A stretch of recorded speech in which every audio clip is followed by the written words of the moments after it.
Non, vous n'êtes pas en train d'optimiser votre time to market, vous êtes en train de signer un chèque en blanc pour votre future dépendance IA. Vous utilisez GPT-5, Gemini, Midjourney via leurs API. Chaque appel API est un petit clou dans le cercueil de votre indépendance stratégique. Vous croyez gagner du temps, mais perdez le contrôle sur vos coûts, sur vos données, sur votre roadmap produit. Cette dépendance IA, c'est le risque business le plus sous-estimé de la décennie. Et aujourd'hui, on va percer cette illusion pour de bon. Le problème est simple, aller vite aujourd'hui crée un point de rupture critique demain. Une dépendance IA non maîtrisée, c'est un coût variable qui explose, une dette technique stratégique et une souveraineté data complètement sacrifiée sur l'autel de la simplicité. Moi, c'est Jean-Philippe Caspsac, je suis conseiller stratégique pour des ETI et des grands groupes. Mon job, ce n'est pas de vendre du dev, c'est d'auditer les architectures et les stratégies pour identifier les points de failure avant qu'ils ne coûtent des millions. J'ai une vue périphérique sur ce qui casse en production. Ma philosophie, c'est solidité avant l'élégance. On va parler solutions pragmatiques, pas de hype. Comme on le fait en Pologne, on va percer le bullshit pour trouver la valeur business réelle. Le premier point, qui est le plus séduisant et le plus traître, c'est l'illusion du time to market. Tout le monde vous le dit, utilisez nos API, sortez votre feature IA en 2 semaines, pas en 6 mois, et tout ça, c'est irrésistible, sauf que c'est un calcul à très courte vue. La vraie question n'est pas combien de temps ça prend de l'intégrer, mais combien de temps ça prend d'en sortir si les coûts triplent ou si les conditions d'utilisation changent. Votre dépendance IA crée un risque de lock-in bien plus grave qu'un simple vendor lock-in classique. Je vais vous donner un exemple concret. J'ai un client dans l'e-commerce qui avait bâti toute sa recommandation de produits sur une API tierce. C'était génial, ça marchait bien, jusqu'au jour où le provider a changé son pricing model. Le coût par requête a été multiplié par 8. Du jour au lendemain, leur marge sur chaque commande a été purement aspirée par cette dépendance IA. Le time to market qu'ils avaient gagné, ils l'ont payé 100 fois sur le seul coût de migration en urgence vers une solution maison. La vitesse immédiate a créé une fragilité systémique à moyen terme. Vous allez me dire, l'alternative, c'est une approche hybride et robuste. Commencez par identifier la feature critique. Est-ce que vous devez utiliser le modèle le plus puissant et le plus cher pour un cas d'usage qui pourrait tourner avec un modèle 100 fois moins cher, open source, que vous hébergez vous-même? Souvent, la réponse est oui. Parfois, c'est non. Il faut faire le calcul avant le coût de la sortie. C'est ça, une stratégie dépendance IA mature. Maintenant, passons à la partie la plus importante, c'est le vrai coût de la simplicité, parce que c'est là que la dépendance IA vous saigne à blanc. Quand vous utilisez une API, vous payez pour 3 choses. Premièrement, l'inférence, le calcul. Deuxièmement, la simplicité, vous n'avez pas à gérer l'infra. Troisièmement, le manque de transparence. Et c'est ce troisième point justement le plus dangereux. Vous n'avez aucune visibilité sur la structure de coût réel de votre provider. Vous êtes sur un pricing qui peut changer à tout moment. C'est un petit peu une variable incontrôlable dans votre PNL. On va prendre une analogie pour expliquer. Utiliser une API, c'est comme prendre un taxi pour aller au travail tous les jours. C'est simple, ça marche.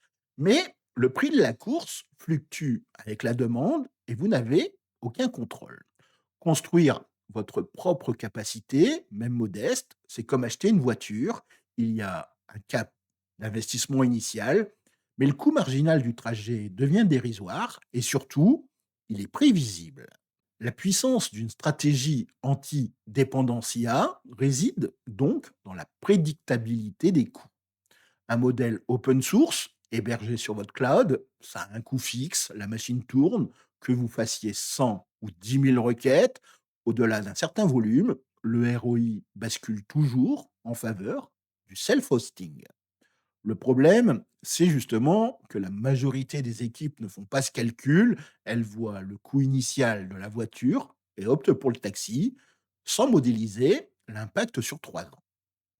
Votre devoir est donc de modéliser le point de bascule, à partir de combien de requêtes par mois est-il plus intéressant de faire tourner un Lama 3 ou un Mistral en propre? Spoiler alerte, ce seuil est beaucoup plus bas que vous ne le pensez.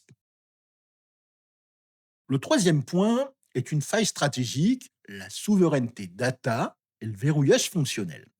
Quand vous envoyez vos données à une API, que se passe-t-il? Elles quittent votre périmètre de sécurité, elles peuvent être utilisées pour le retraining des modèles de votre fournisseur, même si le contrat dit le contraire aujourd'hui, il peut changer demain. Vous perdez la propriété intellectuelle sur les embeddings de votre propre data. C'est un transfert de valeur silencieux. Pire encore, vous vous verrouillez fonctionnellement. Votre prompt engineering, vos réglages fins, toute l'optimisation que vous faites pour tirer le meilleur de l'API, tout ça est non portable. Si demain un autre modèle, open source ou non, devient meilleur marché ou plus performant, vous ne pouvez pas juste switcher. Votre stack est soudé à leur API, migrer demande un re-engineering complet. C'est là que la dépendance IA vous tient à la gorge. La philosophie, comme on le fait en Pologne, c'est de construire des bunkers, pas des châteaux de cartes. Un bunker, ça résiste au changement de conditions extérieures. Construisez une couche d'abstraction, développez vos applications pour qu'elles appellent une API interne à vous. Développez vos applications pour qu'elles appellent une API interne à vous. Cette API interne, ensuite, peut router les requêtes vers OpenAI, vers Anthropic ou vers votre propre modèle open source hébergé sur une infra Kubernetes. Gardez le contrôle. Vous pouvez faire des A/B tests entre fournisseurs, migrer en transparent et reprendre la main sur votre destin. Sans cette couche, vous êtes juste un locataire qui peut se faire expulser du jour au lendemain. On passe maintenant au bunker polonais, 60 secondes pour démolir une idée reçue. Aujourd'hui, on va essayer de pulvériser cette phrase. L'IA open source n'est pas enterprise ready. Et ça, c'est du pur bullshit marketing des géants du cloud qui ont tout intérêt à vous garder dans leur écosystème. L'AMA 3 de Meta est là, les modèles de Mistral IA ils sont là, ils sont phénoménaux, ils tournent sur vos propres GPU, dans votre propre cloud, avec vos propres règles de sécurité et de compliance. La notion Enterprise Ready n'est plus de sens technique, elle n'est qu'un frein psychologique qu'on vous vend pour entretenir votre dépendance IA. Le vrai problème n'est donc pas la maturité des modèles, c'est la maturité de vos compétences en MLOps pour les déployer et les maintenir. Et devinez quoi? C'est une compétence stratégique à bâtir, pas un risque à éviter.